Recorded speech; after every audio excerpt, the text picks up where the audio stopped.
Assalamualaikum warahmatullahi wabarakatuh. Salam sejahtera untuk kita semua. Bagaimana keadaan Anda, kabar Anda?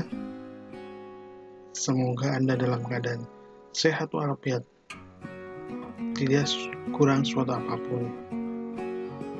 Dan ingat, tetap jaga kondisi kesehatan Anda dengan istirahat yang cukup dan tetap berolahraga.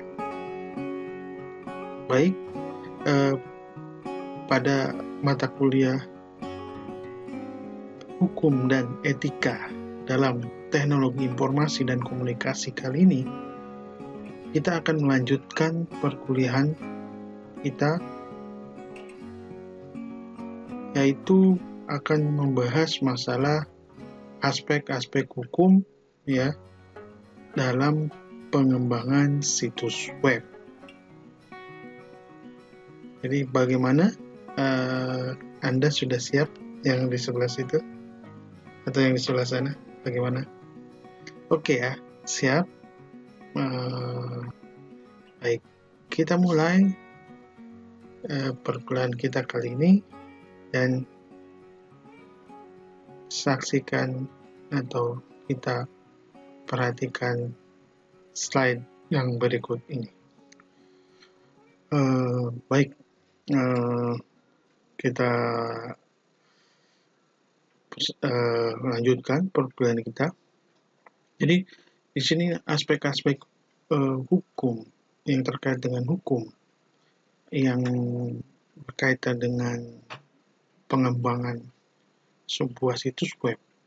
Ya, sebenarnya banyak sekali karena tidak sekedar secara teknikal Anda membuat web atau mengembangkan web, mendesain web, mendevelop web, gitu ya. Jadi di sini bisa berbagai masalah hukum dapat timbul dalam pengembangan maupun dalam pengoperasian sebuah situs web. Sebuah situs web bisa menyebabkan sebuah organisasi, perusahaan atau individu berpotensi untuk melakukan pelanggaran hukum negara, ya, ataupun mungkin hukum kalau di Amerika federal ya, misalnya hukum istilahnya daerah gitu ya, punya dan negara bagian tertentu kalau di Amerika, ataupun hukum internasional, ya. Kemudian pemilik situs web juga harus tahu nih, pemilik itu siapa ya, yang mendaftarkan, yang ownernya ya, setidaknya mempertimbangkan berbagai dasar masalah hukum ya ketika mengembangkan dan mengoperasikan situs web tersebut. Sehingga kemudian masalah-masalah hukum di sekitar www publishing istilahnya, penguploadan web, pempublishan web cenderung memiliki dimensi internasional daripada tradisional publishing. Kenapa? Karena ketika kita bicara cyber, bicara web, batas-batas negara sebenarnya sudah tidak ada. Iya kan? Oh, ini situs webnya di Indonesia, wah, kalau di Amerika ini susah, ya. Jadi kurang lebih seperti itulah nanti beberapa aspek yang akan terkait di situ. Nah, baik, yang pertama adalah seputar masalah nama domain. Sebagaimana Anda tahu sebagai mahasiswa jurusan TIK tentunya, ya, setiap komputer yang terhubung dengan internet akan diberi alamat numerik yang unik yang disebut internet protokol, ya. Alamat internet protokol, alamat IP-nya berapa gitu kan, IP address-nya berapa. Nah, suka begitu kan Anda. Jadi ini sebuah alamat numerik ya yang sulit digunakan dalam artian tidak sembarangan gitu ya. Tidak ngasal, tentunya ada aturan-aturan apa kelas A, kelas B, kelas C atau kelas D begitu ya. Dan nama domain juga merujuk pada sebenarnya alamat IP ini. Dalam hal ini IP publik, bukan IP lokal yang IP pasaran, tahu kan? IP pasaran 192 ya 168 1.0 gitu ya. Jadi ini merupakan suatu mnemonik ya IP ini terkait dengan halaman IP tertentu. Nah, kemudian membuat sumber daya internet sehingga lebih gampang diakses dengan adanya alamat ini. Ibaratnya kan rumah kalau nggak ada nomor alamat suatu komplek pusing kan kita nyarinya. Nah, dengan ada penomoran ini sebenarnya kita gampang merujuknya. Misalnya Google berapa IP publiknya, Facebook berapa, itu sudah ada. Ya. Kemudian sebuah nama domain yang terdiri dari merek dagang, misalnya suatu badan usaha yang berhubungan dengan tanda atau nama, dapat juga membuat lebih mudah bagi pelanggan dan orang lain untuk menemukan bahwa entitas ya, internet. Jadi penggunaan seperti nama domain yang terkait juga dengan sarana untuk meningkatkan suatu keinginan tertentu, goodwill yang terkait dengan badan usaha tertentu atau suatu produk. Jadi sebuah usaha sekarang misalkan Anda tiba-tiba mendaftarkan www.sony.com, padahal Anda nggak ada kaitannya, ada yang suatu relevan usaha yang PT Anda nggak pakai nama Sony, produk Anda nggak ada nama Sony, tiba-tiba Anda mendaftarkan www.sony.com. Itu sekarang sudah tidak memungkinkan lagi, ya, sudah diatur, harus ada keterkaitan. Ya. Jadi nggak sembarangan pesan gitu ya. Nanti pihak yang terkait dengan itu malah tidak kebagian domainnya. Nah, selanjutnya selain tadi nama domain juga masalah web development agreement. Jadi sebuah perjanjian pengembangan web, baik dari pihak developer maupun dari owner webnya nanti. Pengembangan situs web ini harus sesuai dengan spesifikasi yang telah ditentukan. Misalkan situsnya ini untuk tujuan apa, ya, kemudian pakai framework seperti apa, ya.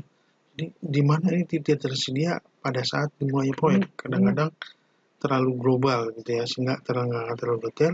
Ketika ada permasalahan di tengah, ada suatu perbedaan pendapat, itu agak membingungkan. Nah, jadi pengembangan situs harus dibagi ke dalam beberapa fase. Ya. Ide-ide baru mungkin muncul setelah proyeknya berlangsung. Jadi udah jadi, gini segala macam. Ya, harusnya ada ini segala macam. Nah, padahal di awal belum terdefinisikan. Nah, ini penting, terutama Anda yang seorang programmer, baik web programmer maupun desktop programmer atau mobile programmer.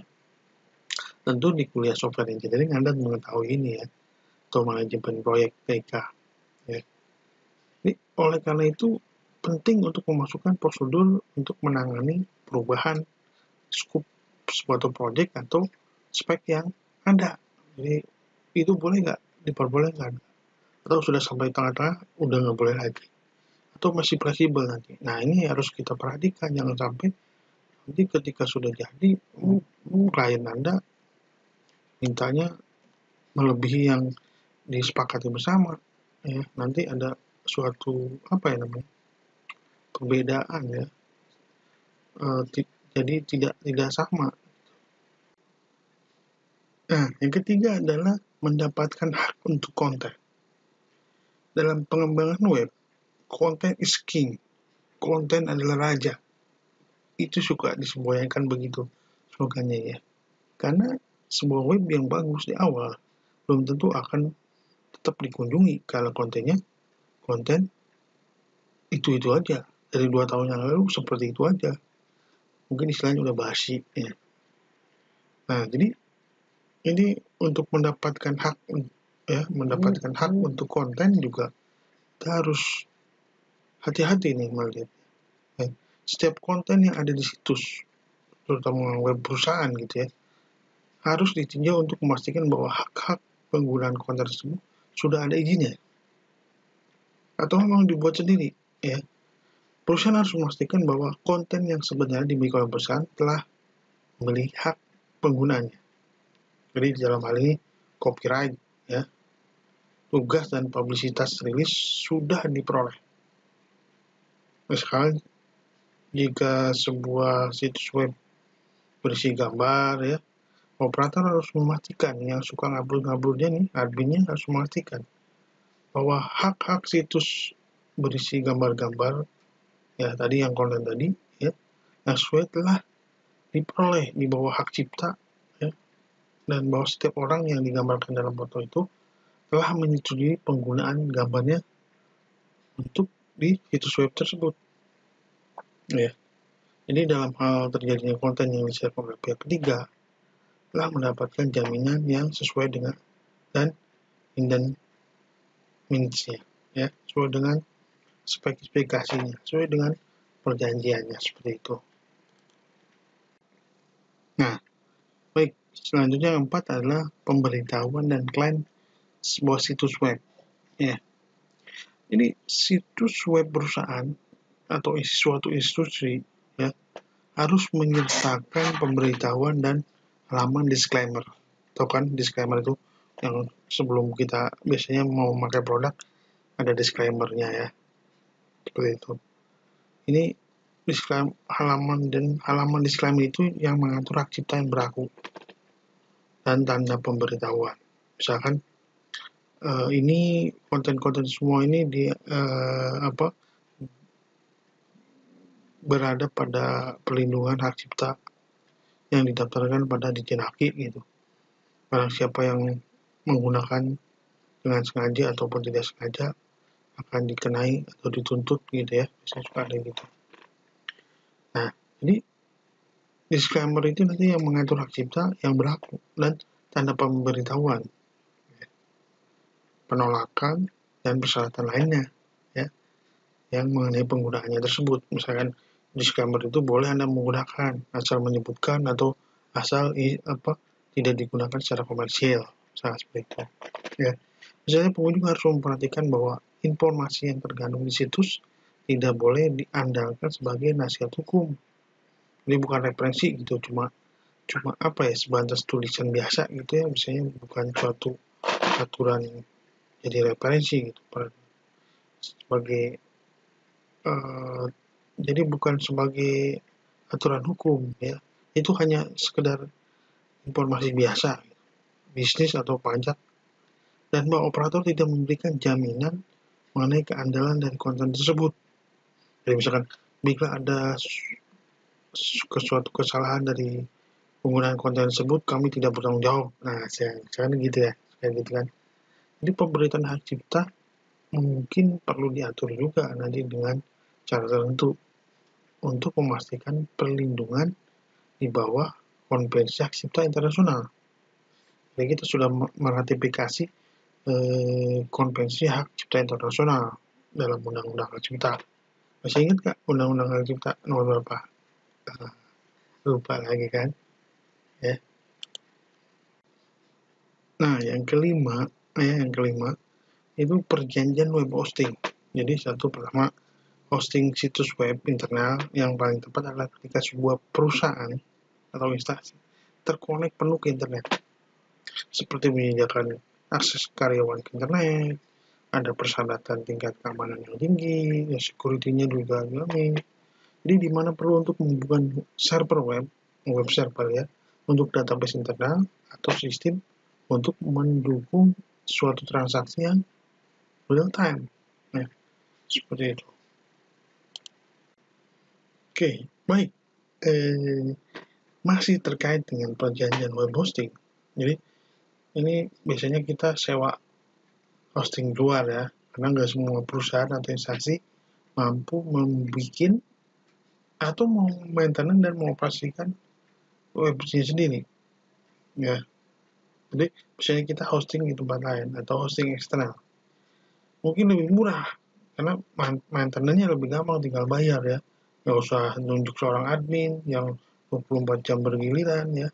Ini bisa jadi kalau itu lebih murah, dan beberapa penyedia layanan dapat memberikan link ekstra untuk mengurangi dampak, ya, dari kegagalan atau lalu lintas jaringan yang berat di satu segmen tertentu ya. Jadi dalam hal ini situs web perusahaan atau instansi yang ditempatkan pada host penyedia layanan internet, jadi bukan web server lokal ya, internal ya, pada perusahaan ini bukan. Harus dibuat perjanjian web hosting untuk menetapkan satu harga, tingkat layanan, atau persyaratan lainnya yang berlaku untuk layanan tersebut. Misalkan layanannya ini nggak ada TV, nggak ada ini, cuma sekian mega.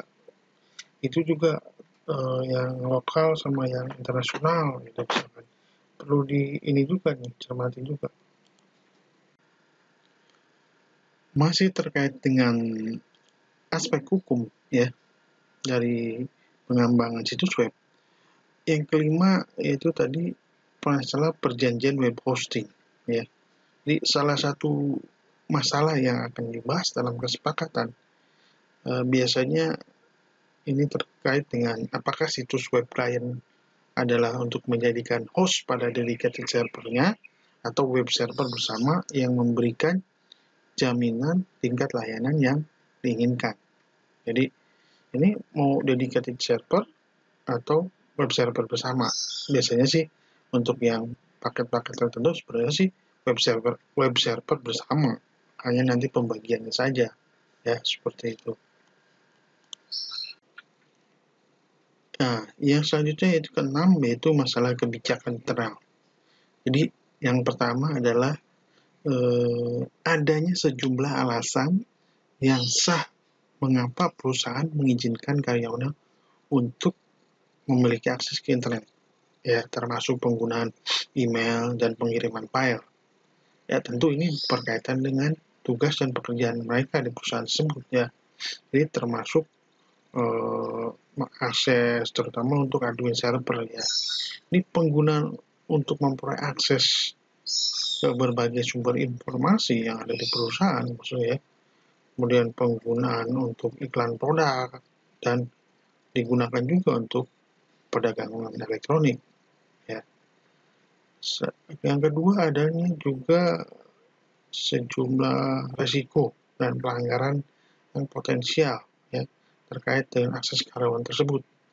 Bahkan ada jika seorang pelanggan atau seorang karyawan, maksudnya jika seorang karyawan tidak menggunakan email atau internet untuk tujuan ilegal atau untuk tujuan yang dapat mengalami kerugian, ya penggunaan yang tidak dapat tepat, ya dapat mengakibatkan hilangnya sumber daya komputer yang berharga, ya atau waktu karyawan tersebut, ya misalnya gini ya, ada sebuah survei yang dilakukan di Amerika Serikat menemukan bahwa beberapa pegawai ya dari sebuah perusahaan yang menggunakan internet untuk mencari pekerjaan lain gitu ya, pekerjaan sampingan, menggunakan fasilitas kantor gitu ya, atau malah ngerjain orderan dari perusahaan lain dengan menggunakan fasilitas internet kantor yang sekarang bekerja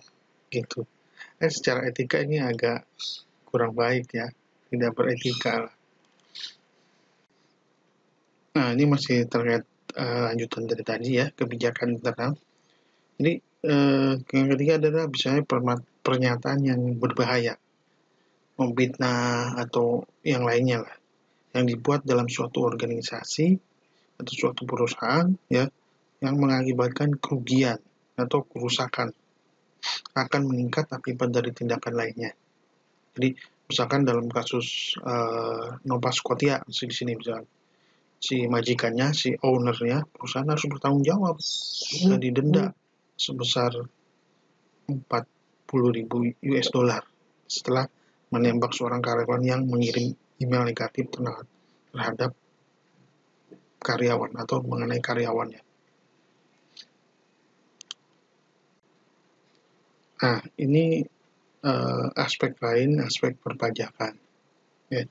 Sebuah perusahaan yang mengoperasikan situs web untuk penjualan suatu produk ya atau bentuk produk perdagangan elektronik lainnya ya, termasuk di situ ada jasa ya, harus mempertimbangkan kewajibannya untuk mengirim pajak penjualan atau pajak jasa, ya, misalkan konsultan. Jadi dalam beberapa kasus, ya, produk yang dijual terdiri dari informasi dan pelayanan elektronik melalui email. Ya, misalnya sebuah buletin online, berita online, atau perangkat lunak yang model transaksinya atau pengirimannya lewat cukup dengan di-download saja. Ya.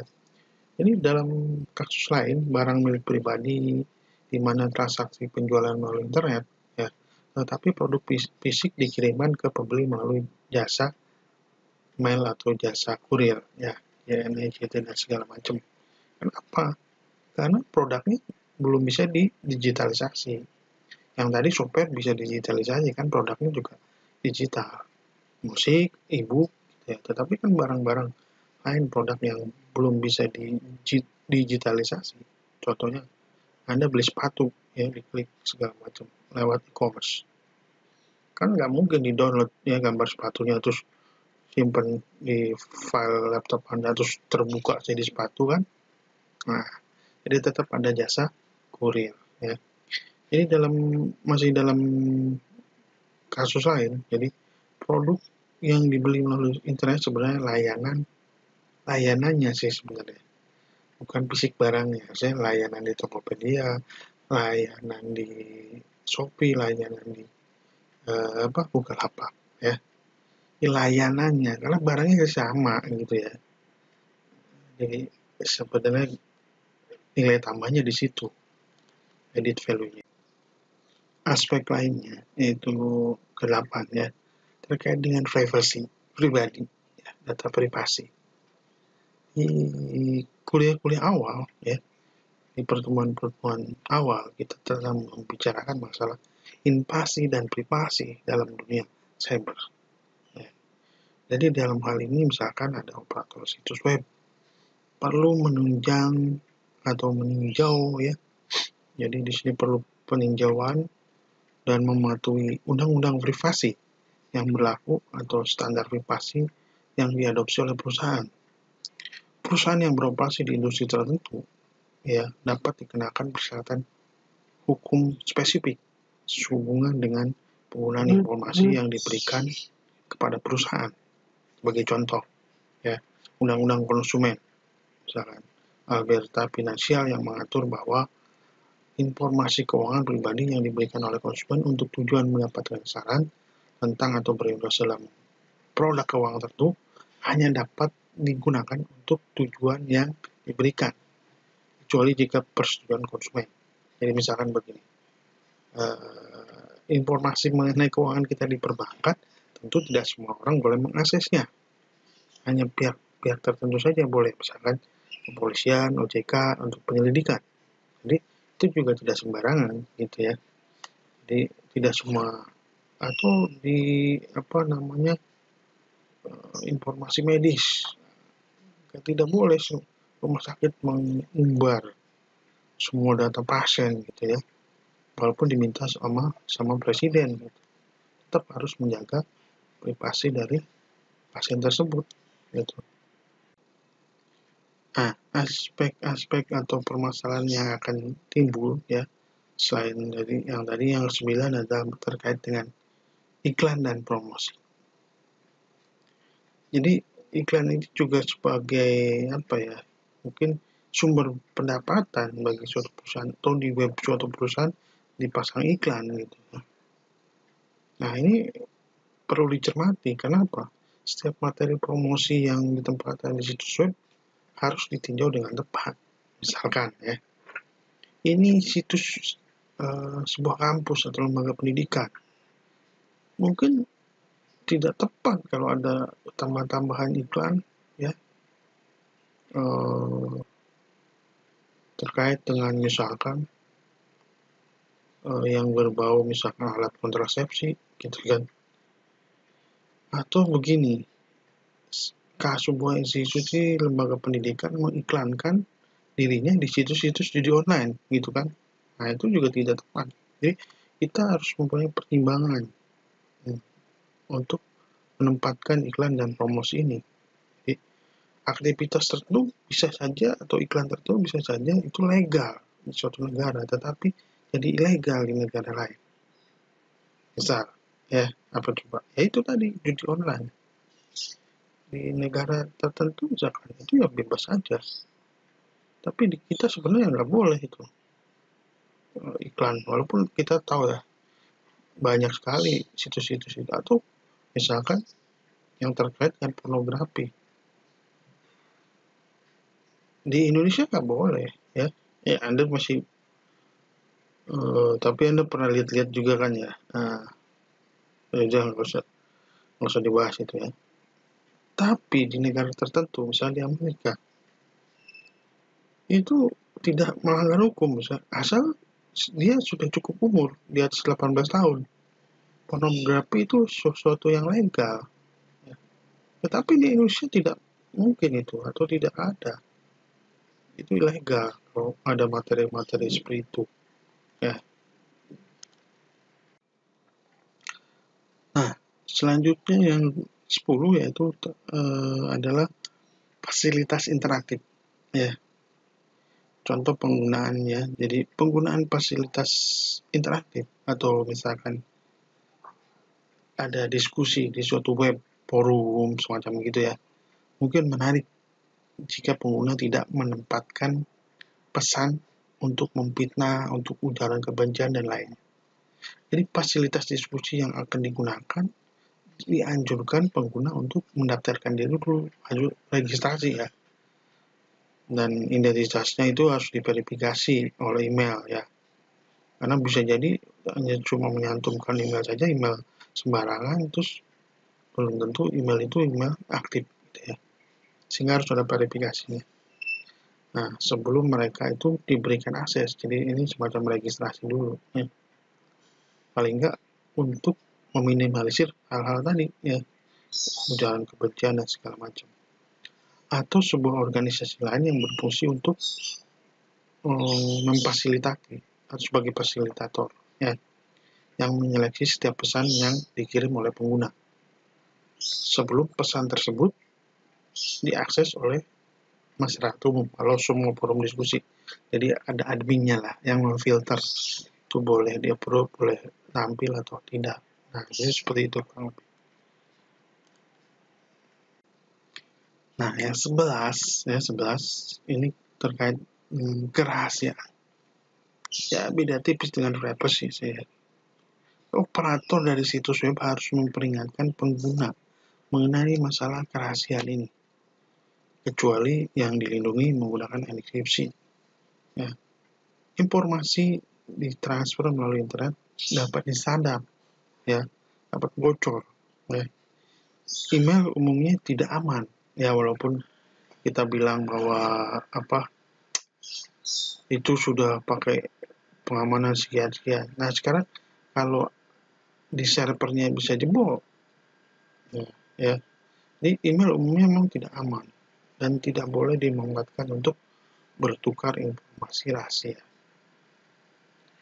Nah, jika informasi rahasia yang akan dikumpulkan melalui situs web, maka sebuah pernyataan misalkan form ini aman, ya, harus dituliskan dengan misalkan siapa yang memverifikasinya.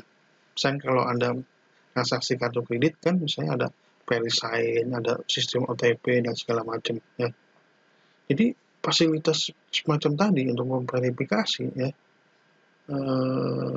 menggunakan enkripsi tertentu untuk melindungi informasi rahasia antara program web browser dengan pengguna web server. Jadi web browser antara web browsernya ini si pengguna dengan web server. Di tengah jalan kan itu bisa terjadi penyadapan. Nah, ini yang harus diamankan ya. Ya, untuk yang aspek lainnya yang ke-12, kewajiban link dan frame. Jadi ada sejumlah tuntutan hukum baru yang melibatkan penggunaan link di situs web ke situs pihak ketiga dan penggunaan fitur yang tersedia pada web browser yang dikenal sebagai frame.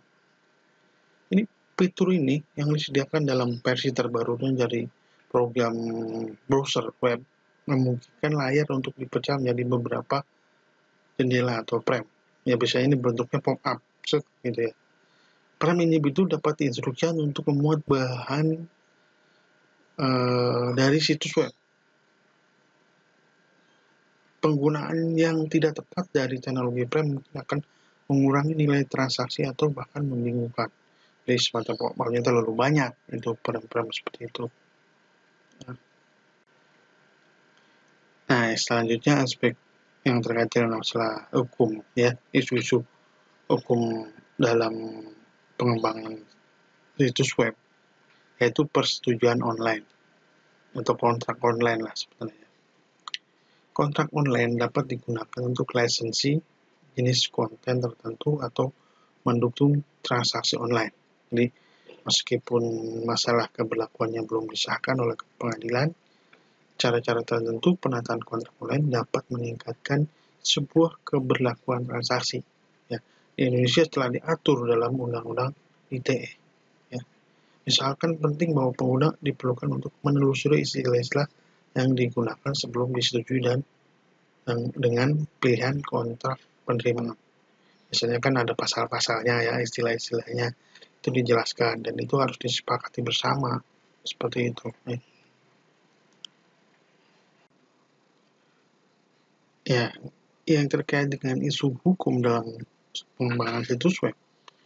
Yang ke-14 adalah misalnya perlindungan konten. Jadi konten yang ada di dalamnya itu dilindungi gitu ya. Dengan tentu hak cipta tertentu ya. Berbagai pilihan untuk melindungi konten yang ditempatkan di situs. Perusahaan harus dipertimbangkan ya. Termasuk di sini ada ya hak ciptanya, copyright-nya ya, lisensi ya, melalui kontrak online, jadi mekanisme teknisnya atau melalui digital signature atau watermark mungkin ya. Jadi hukum hak cipta harus ditegakkan untuk melindungi informasi di internet. Jadi untuk menghargai juga para penciptanya ya. Kepada pemegang hak cipta diberikan perlindungan di sini. Hukum yang bermanfaat untuk melindungi karyanya sehingga orang terpacu untuk kreatif. Ya, kalau tidak dilindungi, saya udah capek-capek buat nanti mikir segala macam, tapi nanti dibaca orang. Ya. Jadi ini maksudnya ya, melindungi informasi di internet. Ya. Termasuk di sini hak eksklusif untuk memproduksi pekerjaan. Ya. Jadi ini khusus pekerjaannya hasil karyanya itu dipublish di mana aja, nggak semua orang bisa. Ya, orang-orang tertentu yang mungkin sudah diberi izin atau ada suatu pembayaran lah ya. Jadi memproduksi atau mereproduksi, jadi misalkan dikembangkan lagi ya, film gitu ya, boleh lagi nggak dikopi lagi ya, seperti itu. Itu namanya direproduksi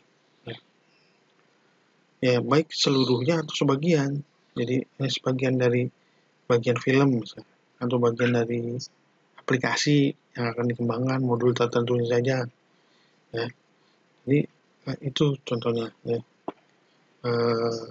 Dan hak untuk berkomunikasi pekerja dengan telekomunikasi ya. Hak cipta dapat melindungi ya, teks, contohnya buku ya, kayak gitu, grafik, gambar, desain segala macam, icon, logo ya, termasuk audiovisual klip ya, video klip gitu ya, program, aplikasi Anda bikin ya, atau hal-hal lain, misalnya desain web termasuk ya, yang biasa Anda di situs-situs web ditampilkan gitu, seperti itu. Nah, tadi sebenarnya aspek-aspeknya terkait dengan aspek hukum terkait dengan pengembangan situs web. Nah, sekarang kita akan membahas website do and don'ts. Apa yang boleh dilakukan dan apa yang tidak boleh dilakukan. Nah, sekarang situs web dan konten. Do, jadi ini boleh ya. Jadi pertama do, memiliki perjanjian kerja. Do ini bukan hanya boleh, wajib gitu ya, harus dilakukan. Sementara don't ya tidak boleh dilakukan ya, kalau mungkin dalam fikih Islam itu ini wajib, yang satunya adalah haram gitu. Ya, do itu wajib, don itu haram, bukan makruh lagi, haram. Jadi do harus wajib ini berarti memiliki perjanjian kerja tertulis dengan klien Anda atas sewa menempatkan ya, meletakkan web, dan termasuk tugas yang terkait dengan naruh web itu, hosting ya, dalam pengembangan web, juga untuk memastikan bahwa perusahaan memiliki hak atas kekayaan intelektual yang terdiri dari tadi ya, situs tadi ya, site-nya. Terus masuk di situ ada kode HTML-nya ya, desainnya seperti apa, tampilannya, UI-nya ya. Tanpa perjanjian tertulis, pengembangan situs web akan timbul klaim kepemilikan untuk beberapa aset hak cipta dari situs web yang dikembangkan tersebut. Ini punya siapa? Ini kami tim pengembangnya. Ini perusahaan yang beli gitu lah. Itu harus diatur dengan jelas. Selanjutnya atau hal yang harus dilakukan, wajib dilakukan adalah klien Anda memiliki merek dagang yang terdaftar secara nasional atau internasional. Jadi Anda daftarkan mereknya itu di Dirjen Haki ya, untuk nama domain. Jadi nanti merek itu akan berasosiasi dengan nama domain ya. Makanya dulu ada tugas yang atau mau kita bahas ya, karena itu Sony AK dengan Sony Corporation. Masih ingat pertemuan yang keberapa? Ayo, iya pokoknya sebelum UTS. Dalam hal ini untuk melindungi dari pihak ketiga yang mengklaim pelanggaran merek tersebut. Jadi bisa-bisa ada orang yang udah beli duluan gitu domain Sony kayak tadi ya. Atau Mustika Ratu kasusnya seperti itu. Nah, ini juga harus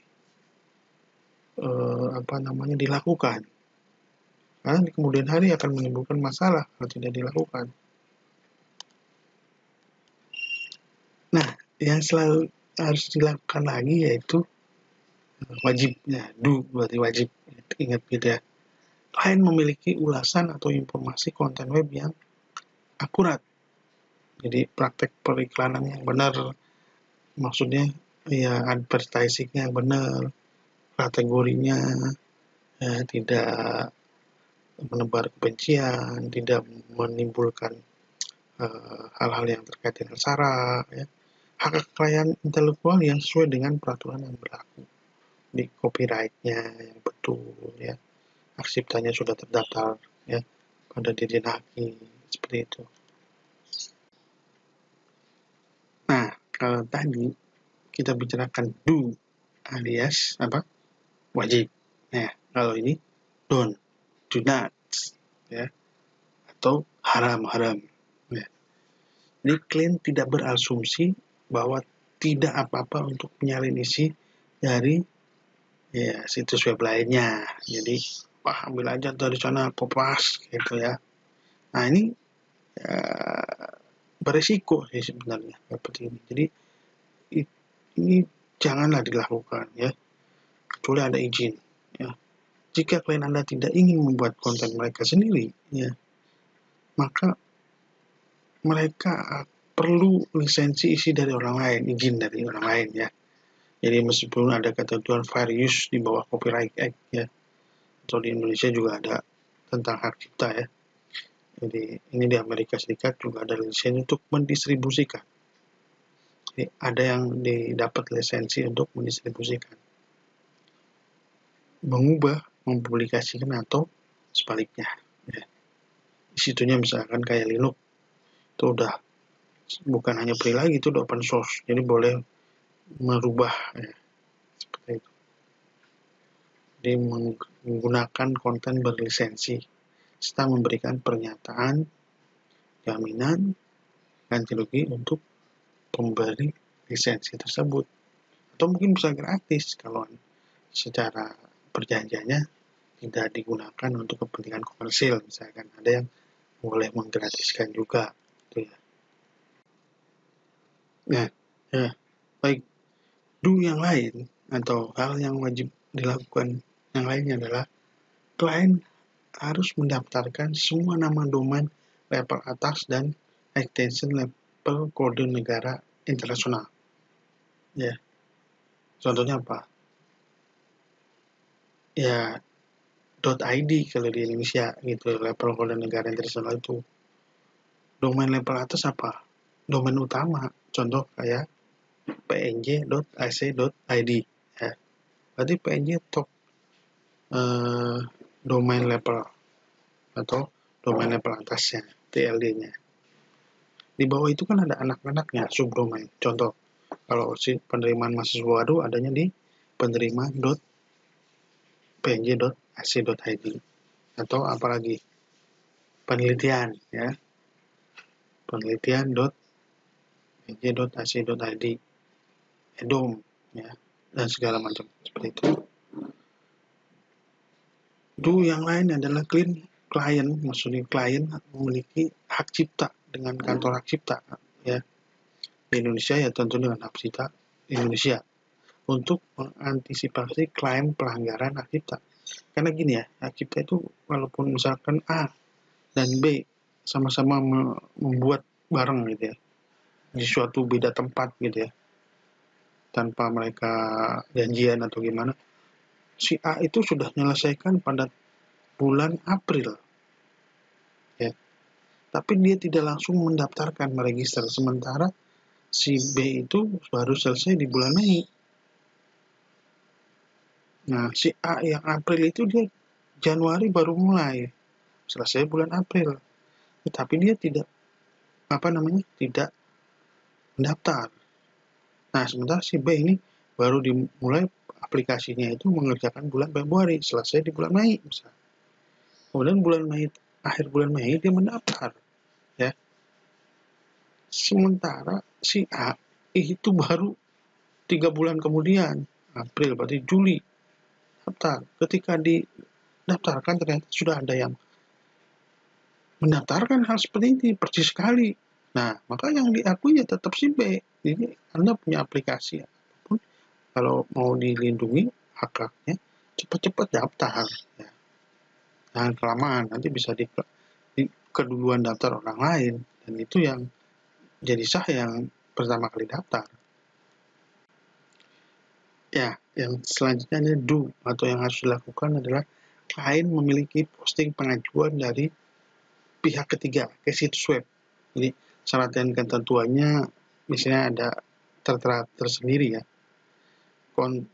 Alias syarat ketentuannya misalnya langsung otomatis terbungkus sendiri. Maksudnya gini, di situnya udah ada ya, ada syarat dan ketentuannya, jadi tinggal Anda baca, kalau Anda setuju tinggal klik gitu kan, intinya begitulah.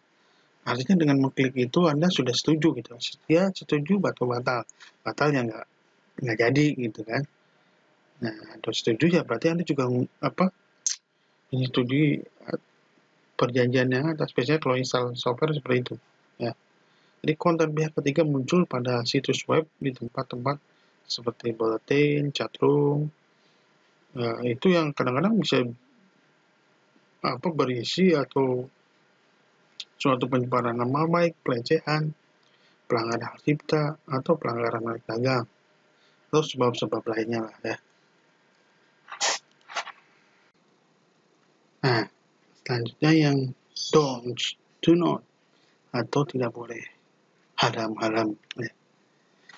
Klien tidak memiliki link atau situs web lain yang terlibat dalam kegiatan pelanggaran hak cipta. Jadi berdasarkan teori, organisasi akan dimintakan pertanggungjawaban atas pelanggaran merek dagang. Ya, mungkin yang uploadnya karyawannya, tapi yang akan bertanggung jawab adalah perusahaannya. Ya kan? Pelanggaran hak paten atau persaingan tidak sehat terhadap situs web lainnya. Jadi seperti itu. Nah, ini mungkin Anda sering ya, do ini ya. Penjadian situs web pengguna, website user agreement. Atau di software juga sering dilakukan.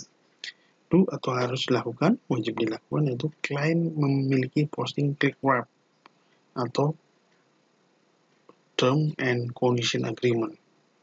Biasanya kalau install software nih kayak gini nih ya, atau Anda registrasi ya.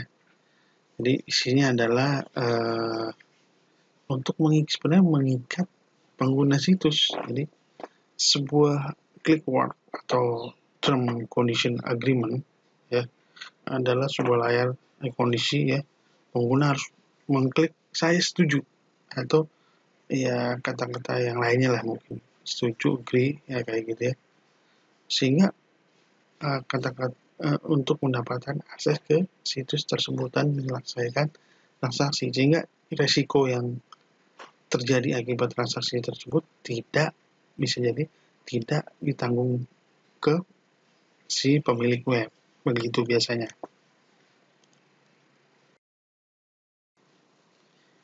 Nah, biasanya dalam term and condition ya syarat dan ketentuan berlaku gitu ya ada persyaratan-persyaratannya ya kan persyaratan layanan atau istilah hukum yang dapat diakses melalui link di bagian bawah halaman buka situs tersebut ya sebenarnya isinya di dalamnya merupakan pengkajian atas yang bukan merupakan kondisi untuk memperoleh informasi dari situs atau menyelesaikan transaksi ya jadi seperti itu.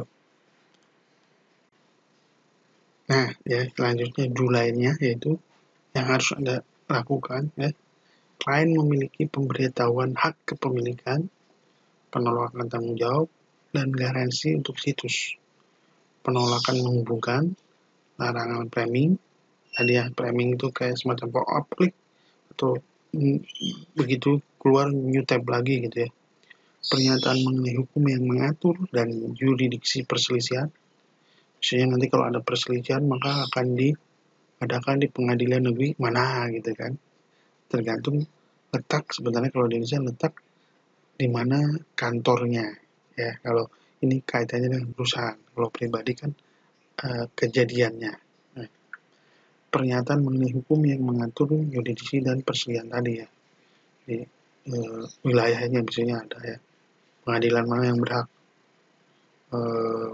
mengadilinya gitu ya bahasa menyampaikan hak untuk menggunakan konten yang diatur ke situs kemudian kebijakan pengembalian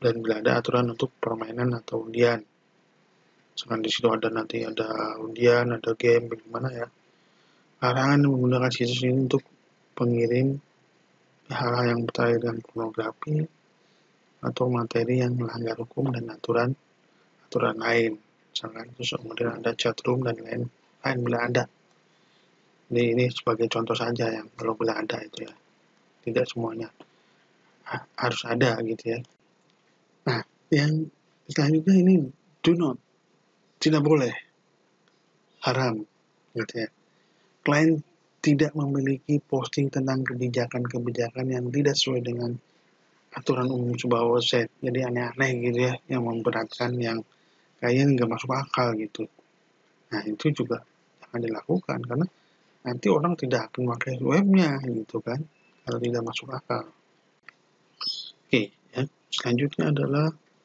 do atau yang wajib dilakukan harus dilakukan klien memiliki dan mengerti bahwa masalah keamanan adalah sebuah bisnis dan masalah hukum tersendiri kinerja sebuah situs web dapat secara dramatis terpengaruh jika situsnya diserang jadi kredibilitasnya menurun itu wah itu nggak aman webnya sih ini ya apalagi yang terkait dengan masalah keuangan ya transaksi ini berbahaya sekali dan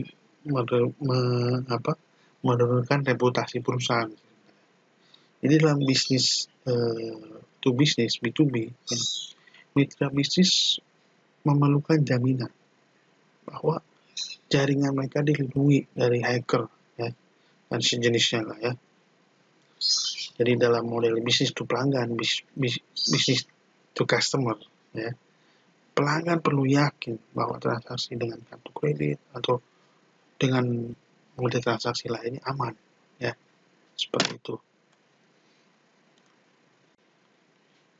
nah yang harus dilakukan juga adalah klien meminta untuk mengirimkan pernyataan keamanan di situs yang dikunjungi dan menunjuk satu orang petugas atau karyawan ya untuk mengelola tanggung jawab keamanan di organisasi tersebut. Jadi yang ada yang ngurusin benar-benar masalah security-nya. Jadi ini lebih konsen gitu ya, petugasnya atau pegawai tertentu. Jadi kita lebih yakin. Oke, nah ada juga yang harus atau tidak boleh dilakukan, do not, haram, terkait dengan keamanan dan arsitektur jaringannya. Yaitu klien tidak boleh lupa bahwa arsitektur teknis situs webnya harus sesuai dengan tujuannya. Jadi, untuk mengurangi kemungkinan timbul masalah, organisasi dapat mempertimbangkan mendapatkan jaminan kinerja yang tepat dan representasi dan ganti rugi dari pengembang situs web mereka. Jadi situs web hostingnya ya, sistem integrator, penyedia perangkat lunaknya, ya, dan komponen perangkat kerasnya yang dibutuhkan. Nah, jadi setelah kita bahas tadi ya berbagai aspek hukum dalam pengembangan website, ya, kita bisa menyimpulkan jadi pengembangan dan operasional dari sebuah situs web bisa melibatkan atau dapat melibatkan berbagai masalah atau isu-isu hukum bila kita tidak mencermatinya. Jadi tidak sekedar pengembangan web gitu ya, develop web, tetapi setelah berjalan mungkin ketika develop web di localhost ya nggak ada aspek hukumnya ya. Tapi kalau udah ada hosting ya, itu akan bisa menimbulkan aspek-aspek hukum. Nah, maksud saya di sini adalah bagaimana kita mencermatinya, mengetahuinya sebagai orang yang akan bergelut di bidang teknologi informasi. Tentu Anda harus mencermati ini, tidak sekedar memikirkan aspek teknisnya saja. Karena masalah hukum itu tidak kenal, dia diringankan hukumnya karena bukan orang hukum. Dia tidak terkena hukum karena bukan orang yang atau sarjana hukum. Ya tidak. Tentu semua orang sama kedudukannya di hadapan hukum. Jadi kita harus, iya, betul, harus memahami juga gitu. Nah, kamu betul itu. Jadi dalam hal ini kita harus mampu membaca ya apa yang akan terjadi gitu ya. Ini kalau kayak gini seperti apa? Kalau nge-develop kayak gini, kalau kopas dari situs orang nanti kemungkinannya seperti apa? Itu juga harus perhatikan. Oke, baik, mungkin itu saja yang bisa saya sampaikan di program ini. Jangan lupa tolong nanti dikerjakan ya tugas-tugasnya ya dari perkuliahan kita kali ini supaya untuk mendalami pemahaman Anda ya, bukan untuk ngerjain sih sebenarnya, untuk Anda lebih memahami pendalaman, lebih mengeksplor lagi. Oke, akhirul kata, wassalamualaikum warahmatullahi wabarakatuh. Sampai ketemu di materi kuliah selanjutnya.